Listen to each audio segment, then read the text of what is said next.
అబ్బో ఇక్కడ కేజీ చీరలు కొంటే అర కేజీ చీరలు ఫ్రీ అంట. మంగళ్య షాపింగ్ మాల్, కేజీల్లో సేల్, టన్నుల్లో ఆనందం. ప్రభుత్వంపై జగన్ ఆరోపణలు సరికాదన్నారు మంత్రి పార్థసారథి. వైసీపీ నేతలు ఏం చేసినా జగన్ వెనకేసుకొస్తున్నారన్నారు.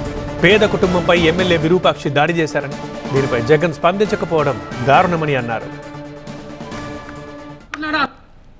మరొక శాసనసభ్యుడు నియోజకవర్గంలో ప్రశాంత వాతావరణం తీసుకురావడానికి, వర్గాల మధ్య గొడవ లేకోకుండా అందరూ కలిసిమెలిసి ఉండే విధంగా వాతావరణాన్ని ప్రోత్సహించాల్సిన వ్యక్తి ఒక దుశ్శాసనుడిలా వెళ్ళి ఒక మహిళని బట్టలు చించే పరిస్థితిని తీసుకొచ్చాడంటే, ఒక బలహీన వర్గం తలకాయ పలగొట్టే పరిస్థితి తీసుకొచ్చాడంటే ఏంటి అని చెప్పేసి సమాజం అంతా కూడా ఆలోచించాలని చెప్పేసి కూడా నేను మనవి చేస్తాను. నేను మరి ఇదంతా కూడా ఒక పక్కన పెడితే ఆ పార్టీ నాయకుడు కనీసం స్పందించకపోవటం అనేది దౌర్భాగ్యం అని చెప్పేసి కూడా ఈ సందర్భంగా తెలియజేస్తాను.